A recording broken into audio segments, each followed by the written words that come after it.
Thank you, Chairperson. Good afternoon, honorable members. Good afternoon, Mpongwe Town Council.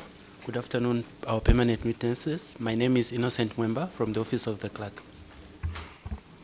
Good afternoon, CS and your team. Emmanuel Walia from the Office of the Clerk. Thank you so much. CS, you may introduce yourself and allow your team members to equally do the same. Thank you, Chair. We are so grateful for your welcoming remarks. Chair, my full names are Titus Samson Goma, Council Secretary from Mpongwe Town Council.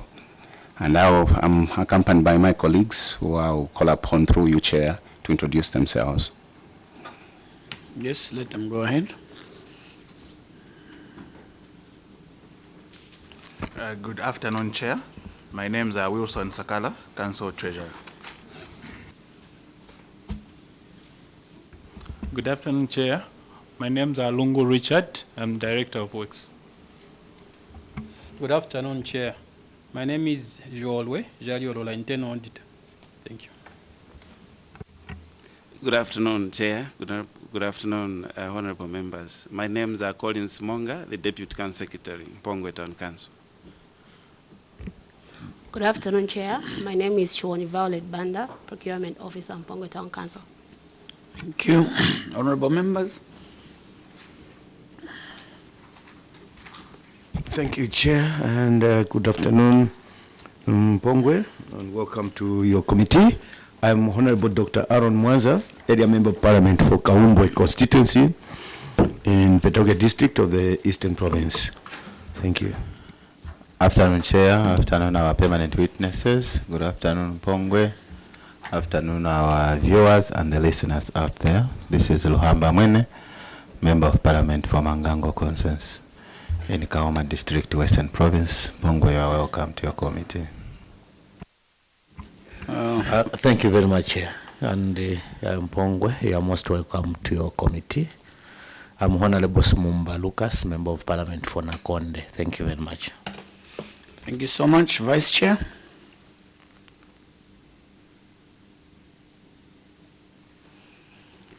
Okay, we have our Vice Chairperson joining us virtually. My name is Christopher Shakafuswa. I'm Member of Parliament for Mandevu.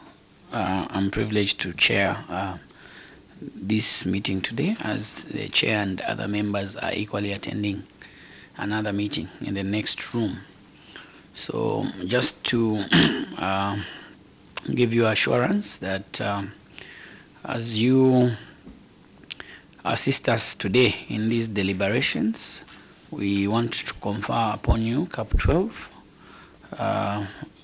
of the laws of the Zambia that gives you immunity on the submissions that you give to this committee, believing that they will be truthful.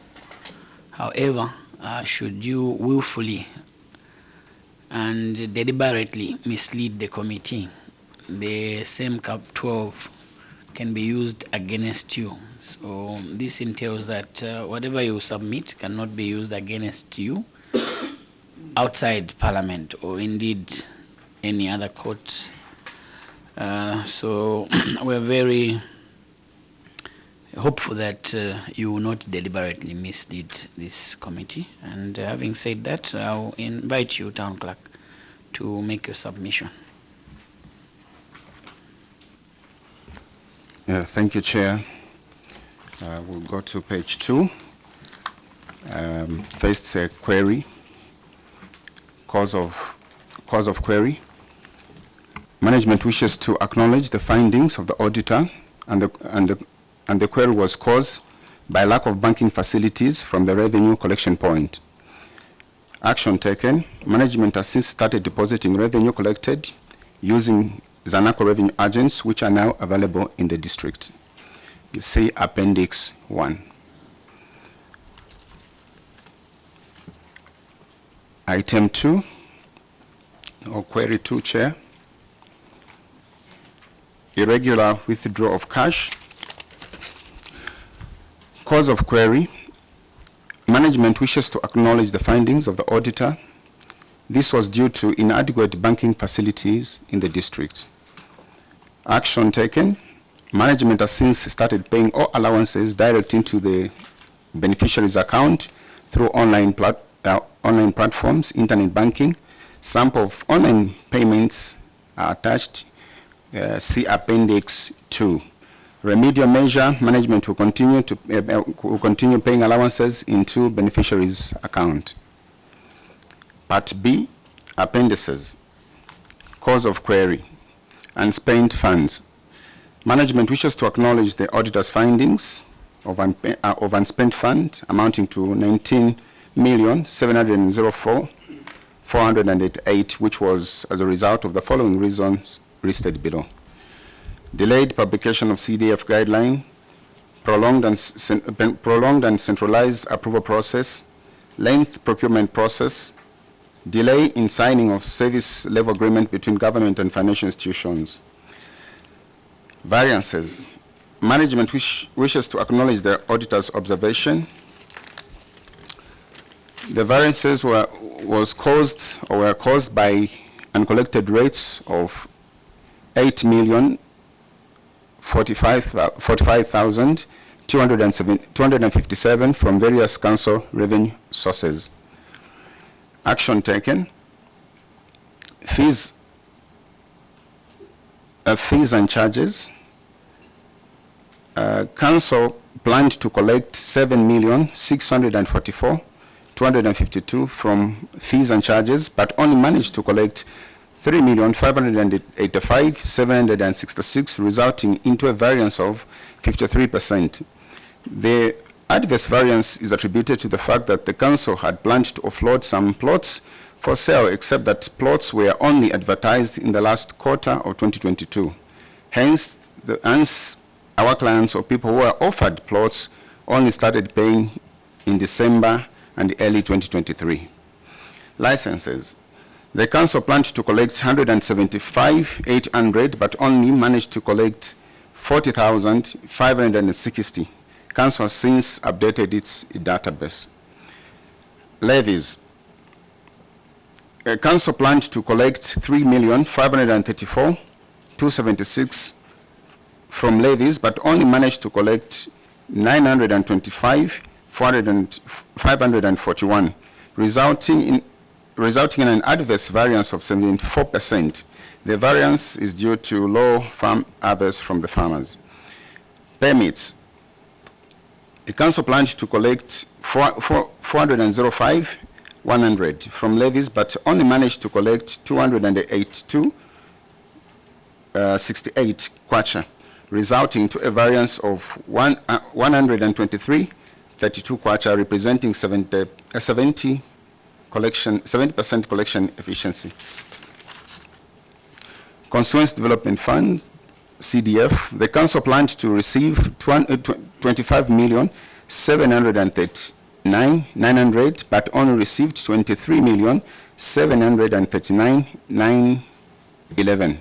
There was a deduction of 2 million at source for procurement of police vehicle and the monitoring vehicle. Other income.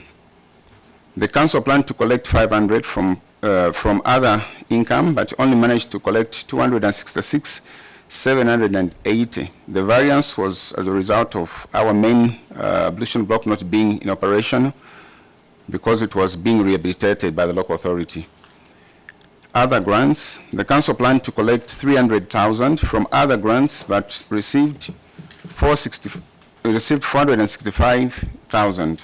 This comprised of 200,000 as a grant in lieu of rates, IDP funds of 200,000, 40,000 COVID funds, and 25,000 for DDCC. We go to page 6, unspent funds. The amount unspent has since been spent, on leaving a balance of 3,876,695.9, which includes a retention of CDF projects of 840,421 committed fund for the ongoing projects, and of 2,499,817 and disaster funds amounting to 733,587.5. Below is a table chair that is showing the same breakdown, and also we look at Appendix 3. Remedial measure, management wishes management to ensure to collect all budgeted funds as revenue task force has been formed, and management will ensure to spend funds in a year they relate to by completing all the processes for CDF before the funds are released. Appendix 3, failure to collect revenue. Cause of query. Management wishes to acknowledge the findings of the auditor. The query was caused by failure to pay rates by the ratepayers amounting to 1,131,949.2 in the district. Action taken. Management has since written demand letters to property owners for outstanding rates. Warrants of distress have also been prepared for the first phase. See Appendix 4. Remedial measure. Management has continued to sensitize the ratepayers on the importance of paying rates, and management has intensified debt collection through established revenue task force. Appendix 7, unsupported payment. Cause of query. Management wishes to acknowledge the findings of the auditor that they were unsupported payments amounting to 38,049 kwacha as per audit status. Action taken. Management has since come up with the draft training policy and have started filing retains for the casual workers who, by the time of audit, did not have the social security number. See Appendix 5. Remedial measure, management to ensure that all payments are supported. Appendix 11, unaccounted for stores. We have been informed by Auditor General that this was resolved. You may go to Appendix 19. Thank you, Chair. Appendix 19, failure to secure property with title deeds. Cause of query. Management wishes to acknowledge the findings of the auditor. The query was caused by failure by management to secure title deeds for its property. Action taken. Management has since lodged in the invitation to treaty with the Minister of Lands in Dola office, awaiting for the issue for the offer letters to be issued rather. Appendix 7. See Appendix 7. Remedial measure. Management will ensure that management will ensure to secure all council properties when they are acquired. Appendix 32. Failure to set outstanding statutory obligation. Management wishes to acknowledge the findings of the auditor. The failure to settle 11,236,502 was as a result of limited resources. Action taken. Management has since strived to make payments to the statutory body despite having limited resources. Management has reduced the date by 2,402,276. Reconciliation were done with our statutory bodies. See Appendix 8. Remedial measure. Management will endeavor to pay statutory obligation as they fall due. A plan has been formulated to settle most of the dates we owe NAPSA, ZRA, time to pay agreement. Appendix 33, misapplication of fund. Management response. Cause of query. Management wishes to acknowledge the findings of the auditor. The query was caused by management misapplying 120,740 from the capital account as per status report issued on 23rd November 2023. Management has since paid back all the funds to the capital account, and the funds were used for the intended purpose. See Appendix 9 and the status report on page 7 and 8. Remedial measure management will ensure that all funds are used for the intended purpose. This marks the end of the report. I submit, Chair. Thank you so much. I now invite points of clarification from the honorable members. Honorable Sumumba. Chair, thank you very much. Chair, I'll take you to page 2.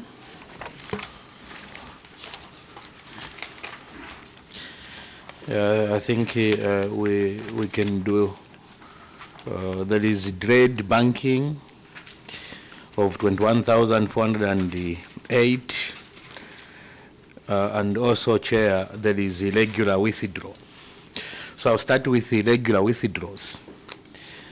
Chair, against the circular, the council issued an imprest in the amounts totaling 180,438 to an officer to facilitate the payment of meal, transport, subsistence allowances to other officers instead of paying direct into the beneficiary's account.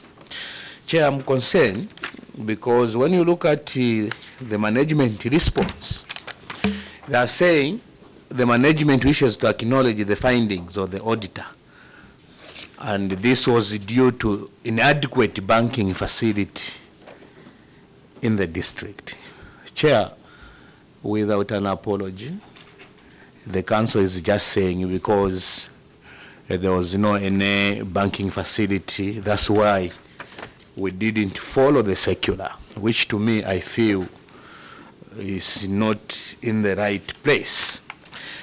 Is it true that you did this because you didn't have banking facilities? That's the first question. Second, Chair, when I take you to Appendix 2. To Appendix 2, you see the vouchers that they have submitted. Voucher number 2, where they paid to Titus Goma, the second voucher. I want to know the purpose of this debt stamp from the internal auditor, because the internal auditor audited, when I look at this, Chair, on the 29 September, and the debt stamp is on the 7th December. I would want to know why the debt stamp in all voucher, the second voucher, Chair, also you see that the debt stamp is on 7th September. Like the internal auditor just realized that I needed to stamp, and he has stamped all the vouchers. Check the third one also on 7th December 2023, and he did his audit or her audit on 29th. So when you look at all the vouchers, the stamp is bearing 7th. You can check. I would want to know why the stamp for the internal auditor is bearing the different date, and yet he did his work on the different date again. Chair, submit. Thank you so much. On the same. Yes, Honorable Mwene. Thank you so much. On the same page, CSAC, if you go on page 3, you can see on your action taken to say management has since started paying all allowances direct into the beneficiaries' accounts through online platforms, that's internet banking. Earlier you are saying because of the unavailability of banking services. Now here you are saying, you know, we have now started using online platforms. Why didn't you use similar platforms even earlier before? I submit, Chair. Yes, Council Secretary.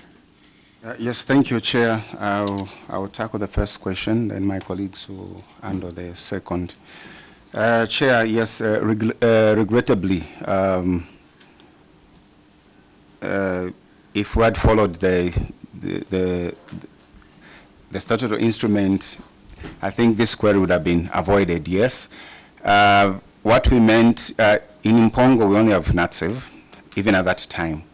And there were situations where certain allowances have to be paid immediately. So we had no choice, but we were using one agent who would collect on behalf of those that needs to be paid, then we pay. Because of others were with the different banks. So, and sometimes it would take a bit of time for those people to be paid, especially those of maybe our councillors who are coming very, very far in a remote part of the district. So for them to wait until the money reflects, sometimes it will take a bit of some time, sometimes because of the network issues. So we used to rely on this bank agent to withdraw. That's the reason why, Chair, I think I've said regrettably. But as following the law, we are supposed to deposit it direct into the beneficiary's account. But we looked at it maybe with a way of, as a convenience to those that were coming from maybe distant places, and maybe their banks were very far, not in Mpongwe. But going forward, Chair, it's something that, like I mentioned, something that we have regretted. And going forward, I think we have attached the documents, we ensure that everyone is being paid through their bank accounts. And even now, as I'm talking, we are all on. We are being paid through our accounts, whatever allowance one gets. I submit, Chair. The second question. Allow me, Chair, through you to invite the Council Treasurer. For the our auditor, sorry, on the stamp issue. Thank you very much, Chair. Thank you very much, Chair. When we do audits, we do pre-audits and post-audits. So you will notice that there are two dates that are showing here. The date on the payment voucher, as we did the pre-audit, it is reading 27th September 2023. And the post-audit was done on the 7th of December. So this is work that is done twice. We first do a pre-audit at the time the payment is being made, and then later we do review these documents. I thank you, Chair. Yes, Honorable Simumba. Chair, the CS has stated that the allowances were needed immediately. I wanted to know, because the council, they always, if there is a meeting, Chair, there is a notice of meeting for that particular meeting, and you would want to give notice to those who will be coming for that particular meeting. I wanted to know if this irregular withdrawal was planned, or it just came as an immediate measure that came and they had to act immediately, Chair. I submit for now. Yes, and internal audit. You are saying that the date stamp is for the post-audit. Why is it that the other vouchers are not stamped?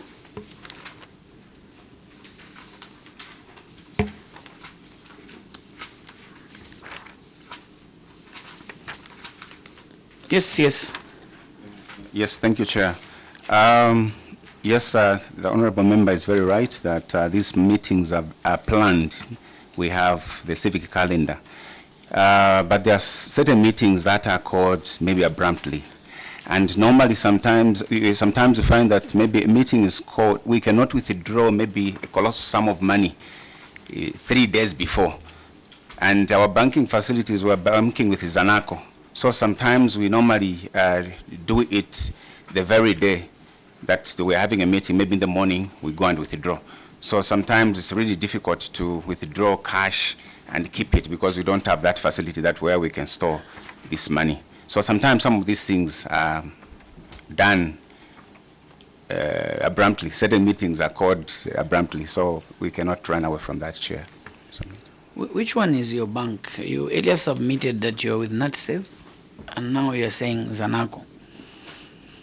Chair, we have NatSave. Yes, we have an account with them, but our main account is with Zanaco in Luansha. So most of our financial activities are done with Zanaco. But yes, we have one bank, which is NatSave in Mpongwe. I needed that clarification because people are following us. Thank you, Chair. Yeah.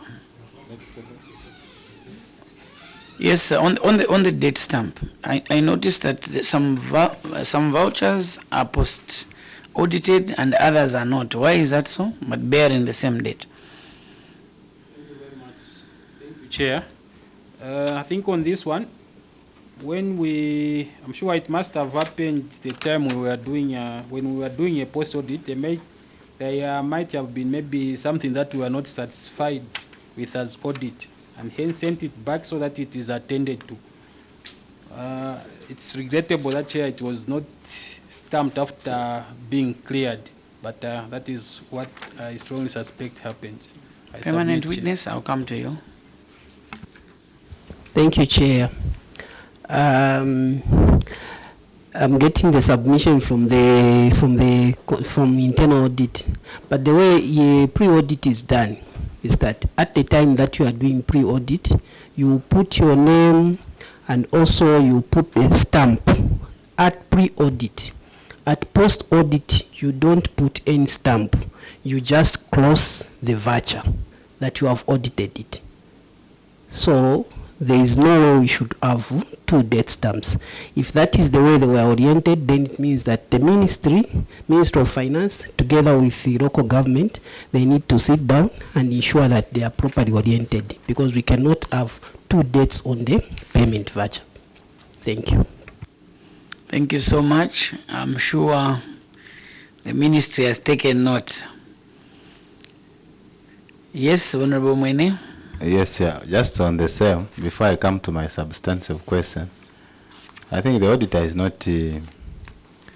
not precise, is not certain, and not actual with his statements, because he's using terms like "I think," "maybe," "it might have been." Those are uncertain terms. So, auditor, if you are not certain, it's imperative that you just disclose or state it clearly that you are not sure or you don't know, rather than giving unprecise information. I submit, sir. On the same, when you hear the submission from the internal auditor, is saying for those payment vouchers that I didn't stamp, it means I wasn't clear. We want to know, what did you do when you saw that in these payment vouchers there is some information that you are not clear of? Why am I saying so, Chair? Because that's what, according to his submission, those payment vouchers that he hasn't stamped, it means he didn't clear them, and yet on the first stage he signed and there is a signature. So I want to know, there is a signature, which means you audited. Why didn't you stamp when you verified that the payment is okay?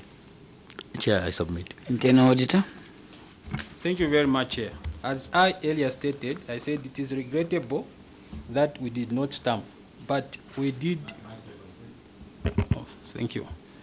Like I said, it's regrettable that we did not put a stamp there.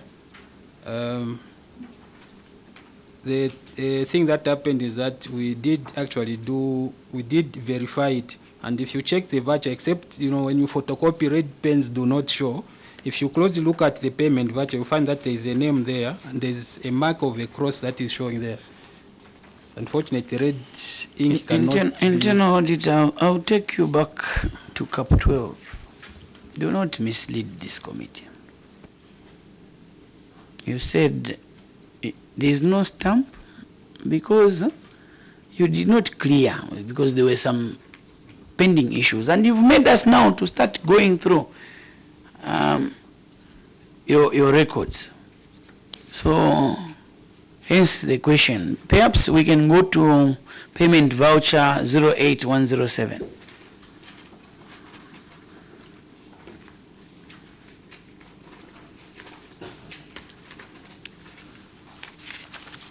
(08107) if you are there.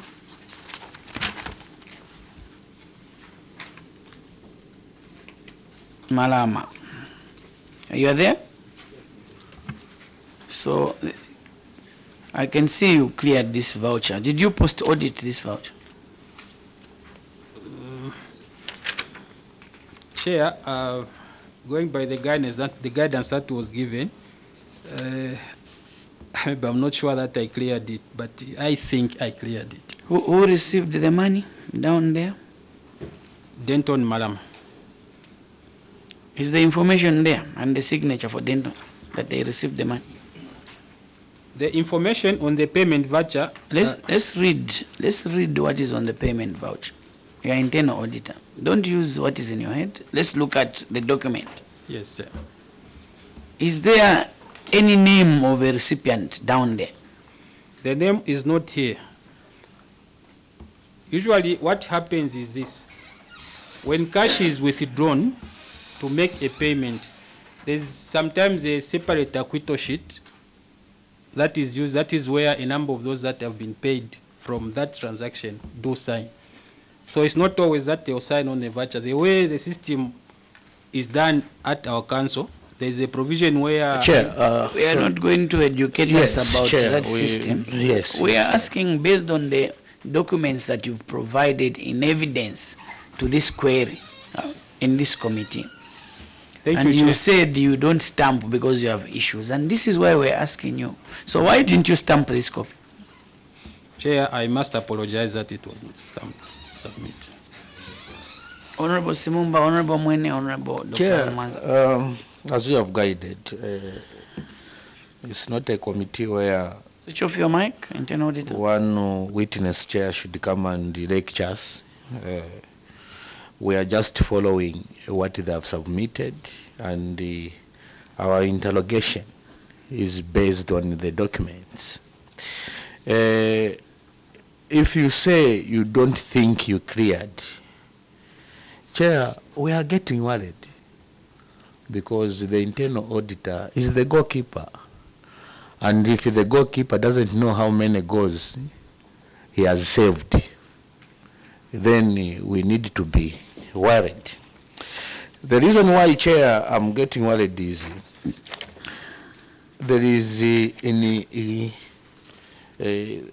internal auditor is not sure of the vouchers that he pre-audited, because when you look at even the other one, Chair, here, payment for, there is also a payment just for attending, just a minute, Chair. There is being a payment for Richard Lungu, being a final payment for attending an orientation meeting for 2024, budgeting of devolved functions, which they haven't stamped. So we want to know if this is the formula in Mpongwe, that you choose the payment voucher to stamp, others you don't. Chair, I submit. Yes, Honorable Mwene. Thank you so much, Chair. Auditor, we were on payment voucher number 08107. That's where we were, remember? Also, go to the next one, 08108. There on the recipient on 08108. What happened there? They wrote their name, not so? Go on 08107. Did they write their name? 107, no, Chair. Now, you have told this your committee that in Mpongwe, there is a system that you use to clear. Now, which system are you using here? Can you tell us the correct system in Mpongwe? Oh, you are using both systems. But you said the system, you didn't make it plural. You said it singular. To say in Mpongwe, there is a system that we use. So which one do we use? The one for the recipient writing their details, or the one for the recipient not writing anything at all? Which system is regularized in Mpongwe? I submit, sir. Thank you very much, Chair. What I was trying to explain was, I'll give an example. If we are paying 10 people from one transaction on the same check number, or say maybe on the same schedule, there are 10 people. If we look at this payment voucher, it does not have a provision for where 10 people can sign. In an instance like that, we get an acquittal sheet, that is where the recipients do sign. But where an individual person... Internal auditor, I think you had a query on paying 10 people. You are supposed to deposit money into individual accounts of recipients. That is what the law is saying. We are querying on these payment vouchers that have not been cleared by yourself. You are saying, I didn't stamp them because I didn't clear them. So would you restrict your answering to what is here, then referring us to a system which you have not presented before this committee? Thank you very much. It is also, yes? Please go ahead. Thank you very much, Chair. What I'm trying to respond to is to the question that the honorable member has asked us, because he has made a comparison of this payment voucher and the other one.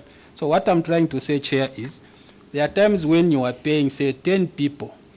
The provision on this payment voucher only had, if you count with me, there are 1, 2, 3, 4, 5. So 10 people cannot sign on this single voucher unless there is an attached acquittal sheet. So show us the example of 10 people where you're paying 10 people here. I do not have that example. This is why I'm telling you that don't take us where you don't have information before this committee. You will not give us examples that are not in this document. He's asked you a question on 108-107. And he says, look at 08108. Compare the two. That is the question you must answer. Apologies, Chair, that there was an oversight maybe on our part. Thank you. You wanted to add, CS? Anyway, Chair, was just to apologize, I think, on this, because the evidence that we have adduced before this committee, I think that's one that we need to speak to. So we sincerely apologize, and I think you had raised also a concern as to whether this particular person, like Denton Malama, whether he received the money. Yes, there is. If you flip at the back, there is a deposit, a POP from the bank, it's an ACO, that is showing that yes, indeed, this money was deposited into this person's account. I submit, Chair. Mr. Kazinga.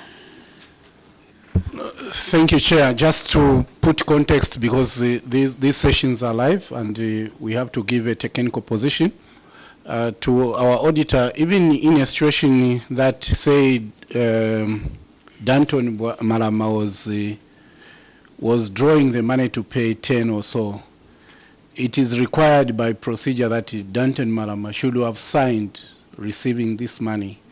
Then onward evidence of acquittal sheets will also be brought in picture. So if there's a lapse, it's important, as CS has put it, to acknowledge, take note that there was a lapse. But just to reemphasize, as Honorable Smumba has put it, our position as internal auditors, please, we should ensure we are 100% compliant, because we have to guide management as such. I thought, Chair, I could just put that context. Thank you. Thank you so much. Honorable Dr. Mwanza, then Honorable Mwene. Question altogether. Anyway, on page 6 of the memorandum, the failure to collect revenue. Council has been cited that there's a failure to pay rates by the rate payers amounting to 1,131,949. We referred to Appendix 4. You have provided a table of the defaulters. There are 38 altogether. There are 38 altogether. But the amount of money that they are owing the council, if I add up, it comes to 532,432 kwacha. Why has Pongwe not accounted for the audit for the amount in the queried amount of 1,131,000? You have accounted only for up to 532,000 kwacha through this table on Appendix 4. The next question on the same is you've issued demand notices as well as warrant of distress to the defaulters. I can see one of the defaulters, Dennis Pelos. Unfortunately, it's difficult to cite because these are not numbered. So from the table you can identify this Dennis Pelos, who happens to be on the first page of Appendix 4, the first table, I think around number 15. This Dennis Pelos, when he was served with a demand notice, she could not sign the notice. And the officer who delivered the demand notice wrote on this demand notice that the woman we found was arrogant and refused to receive the bill. My question is, what action did management take to this Dennis Pelos who refused to receive the bill? These two questions. Thank you, Chair. On the same, yes, Honorable Mwene. Thank you so much, Chair. On the same, seriously, in spite of the disparities in your presentation to this committee and the figure that was depicted by the auditors, they are not, they are at variance. In spite of that, I would like to ask how much has been collected so far by now from these rates? And secondly, what measures have you put in place to avoid such failure to collect rates? I submit, Chair. Yes, Council Secretary. Yes, sir. Thank you, Chair. I'll start with the last question, then my colleagues will pick up the other two. The first one, the question as to what interventions management has put in place. Chair, we have constituted a task force to ensure that those that are owing the council pay what they are owing the institution. So this task force is currently running, and we have also come up with an interaction meeting with our ratepayers, because we have realized that it seems there is scant information on the importance of paying rates. And that's the reason why, Chair, you have seen that, I think, yes, according to what the Honourable Member was reading, where maybe a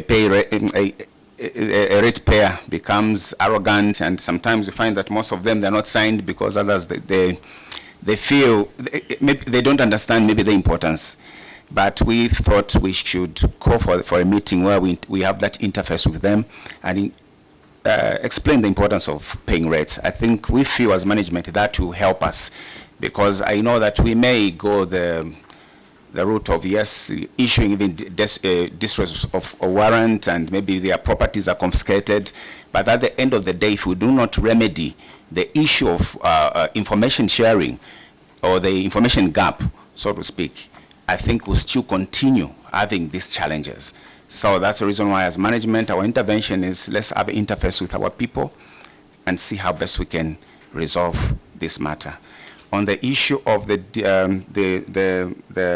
figures, I think I'll ask Council Treasurer maybe can help on the discrepancies. I submit, Chair. Yes, Treasurer. Thank you, Chair. Yes, indeed, the figures are different. Like CS earlier mentioned, there is a very low turnout in terms of ratepayers in Mpongwe. So management thought of, okay, what measures can we put in place to sensitize our general public? So what management decided was, let us go for these meetings, let us continue sensitizations, let us make our residents know the importance of paying rates.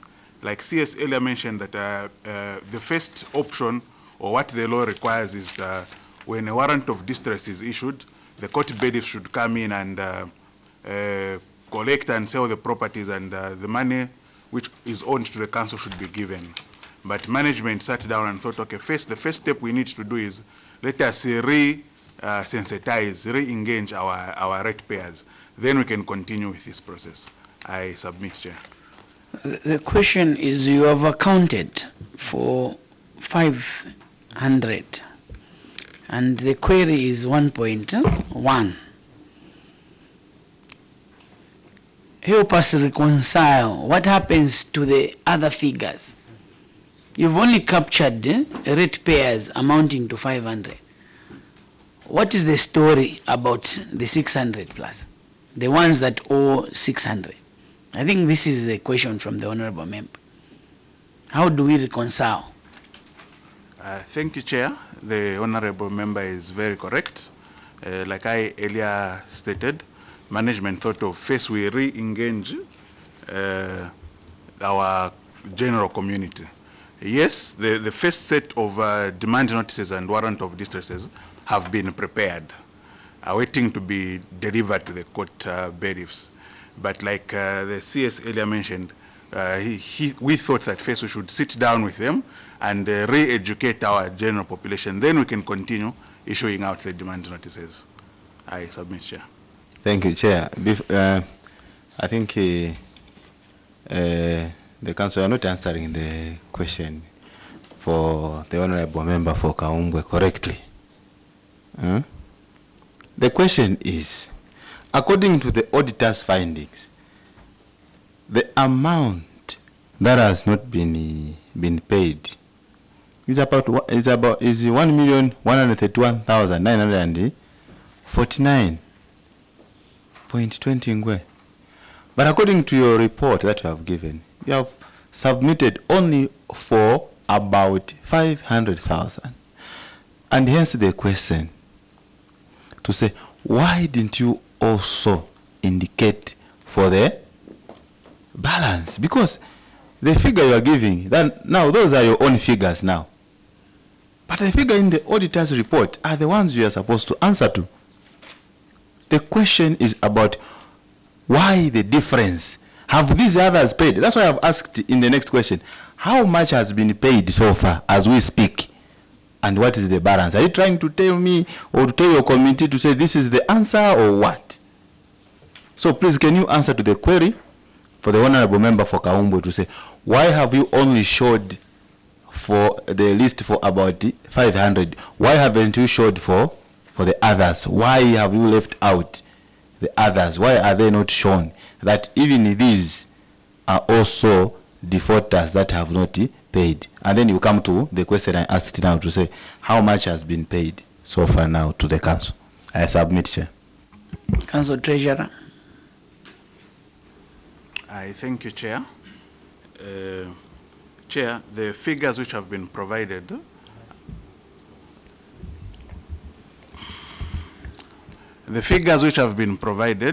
are for the ones which we have evidence that the demand notices have been written and delivered to the ratepayers.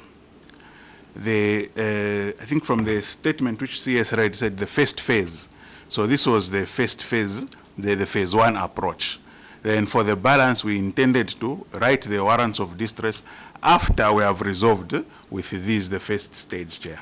I thank you. Yes, Honorable. I think it is very simple to account for the 1 million. Even before you write demand notices, you check in your books of accounts how many people or property or companies are owing the council. So you come up with that list. Then the issue of preparing demand notices and the warrants of distresses comes later. What comes first? It is you come up with an internal list of who is owing who. And then that's when you prepare demand letters. But that list is not there. So are you saying that the amount that was queried is not what is prevailing at the council? Thank you. Yes, Honorable Simumba. Chair, I think for me, I've got 2 questions. There is unsupported payments on page 7. Are we able to conclude this one? Then we move. Okay. In short, Council Treasurer, your books must balance. They're not balancing here. How are you accounting for the variance to make 1.131? CS, maybe you may come in. Yes, I think the honourable member, I think he has well guided that we needed to do a comprehensive list of all the ratepayers so that we don't do it in phases, and maybe if we had done the comprehensive one, it would have responded direct to the auditor's report. So I think we'll just have to sit with our auditors. The question is, why haven't you done so? You had a query. Why haven't you done so? Yeah, that's the reason why, Chair, we are saying I think it was a mistake on our part. We acknowledge that. And that's the reason why I said we are well guided by the honourable member of the committee, and we'll do what is correct and see how best we can respond. Honourable Simumba, you had a question? We move to the next, Honourable Simumba. Chair, on page 7, unsupported payment. Also, page 10, misapplication of funds. Chair, these 2 are very cardinal questions. There is unsupported payments of 38,000 that the council paid. The first question that I would want to find out, I wanted to find out from the treasurer, where did you base on this payment when you are paying? Because what I know, Chair, when you are paying somebody, you need to base on the documents. So I would want to find out the documents that they based on when they were unsupported payment. Secondly, Chair, the action taken there, they are saying the management has since come up with a draft training policy. I wanted to find out also if there is need of a training policy to file documents, because the reason why there is this query, it means there are some documents which were missing, and now we are saying you have come up with a draft training policy. So I want to know if you need to have a training policy to file documents. We'll start with those 2 questions, Chair. Yes. Maybe Council Treasurer can respond. I'll come in later. Council Treasurer. Thank you, Chair. when we go to the appendices, on Appendix 5, I'll start with the first one. There are 2 payment vouchers of 4,500 each. The query was that the 2 officers were sent to school without a training plan policy. Council did not have a training plan policy. So, Chair, what management did was the Council has come up with a draft management policy, which is the one attached. So what was missing there was the training plan policy, Chair. The second one, Chair, on the same attachments, we had employed casual workers, Chair, 17 of them. The query, Chair, was that these casual workers had no NAPSA remittance. They were not registered for NAPSA in 2012 at the time of audit. Chair, however, what management did was, management managed to register all the 17 workers for NAPSA, and the return was filed in as evidence, Chair, as an attachment on the last page. A copy of the NAPSA return, Chair, has been filed for June, which was the query, Chair. Thank you. Honorable Simumba. Thank you very much, Chair. Chair, misapplication of funds, 120,740. I'm interested when I take you to Appendix 9. Chair, Appendix 9, there is a voucher which they transferred money, Chair, from capital account online. I don't know if you can see, Chair, the voucher is 08832. The voucher number 08832. Are you there, Chair? Not yet.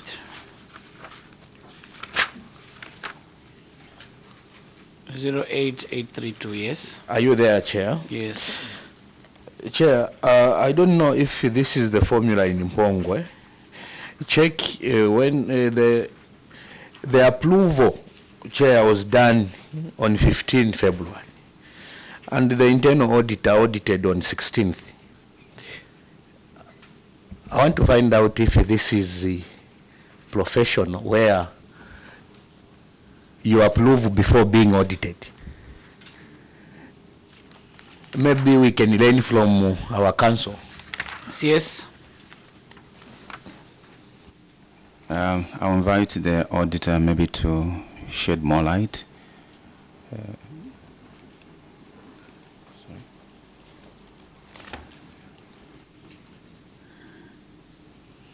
Yes. What is the procedure? Who is supposed to sign first? Is it the internal auditor or yourself? Yes, the internal auditor will sign first. Then, like, you know, there are times that maybe like in this case, maybe the internal auditor was not around, so sometimes you find that what is the procedure? Without going to this case, who is supposed to sign first? I'll sign first, Chair. Okay, so now the question is why you sign first, then the internal auditor? Yes, Chair.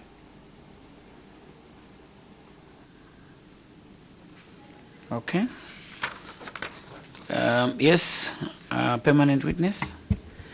Okay, in terms of signing, the controlling officer will sign first, because the internal auditor also needs to confirm that the signature is correct, that has been signed. So one of the things that the internal auditor needs to look at is the correct signature. But in this case, even when the payment voucher was prepared, it was prepared on 16th. So how was it that the approving officer was approving something that he cannot see? Yes. CS.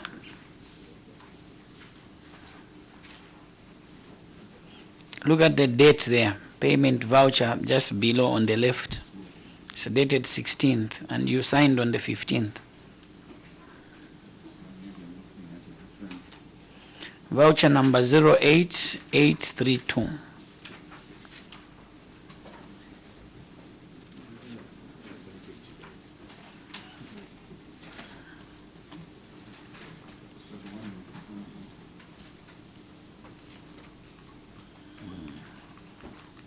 You are there? Yes, the one with 20,000? 20,740. Okay, so I was looking at the 100 one, sorry. So you can check for the date on the left side just below Yes, payment yes. voucher. Yes. Yes, I'm seeing the same dates, Chair, in this voucher. On top, on the left, what is the date there? Okay. Yes. What is the date? As you are thinking, my question is, what is the date? It's 16th, I think. As you can see, there are alterations. No, So, the question is, what is the date? yes, it's 16th. Is that what you are able to see? 16th. Yes, yes, Chair. Yes, so we wanted to be sure. So now look at when you approved this document. When did you approve it? Which date? The 15th. I think, And Chair, the question is, how did you approve something that was prepared the next day? I think, Chair, it was just an oversight, and sometimes these documents we don't see. Yeah, I think I'm seeing some alterations on top there, so I wouldn't love Chair to mislead this committee. Maybe it was just an oversight. I think we couldn't align our dates properly. I don't know what happened, Chair. Let me not mislead this. We'll get the submission that it was an oversight by yourself. I want to thank you, CS, for your appearance before the committee. We are unable to interact with you more due to time. However, I think you have noted the lapse. Number one, from your office, which is internal audit, put in systems. Internal audit must have one system because that is your chief advisor. We are having these lapses because your office and that of the internal office doesn't seem to be working well. Revenue collections, you need to put your house in order. Council Treasurer, there is no way you're going to present a report. There's a query for 1.1 million and you want to give a narration for 522,000 kwacha. And then you want us to close that matter. So external auditors, you need to follow up with this one. We pay councillors, the CS, into the account. Pay. You have now changed the system. You are paying into their accounts. Why are they not inconvenienced? There's a reason why these regulations are put there. So we wish to withdraw our immunity and allow you to go and work in Mpongwe without the immunity of Parliament. Go well.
My thunder, kale kale my number.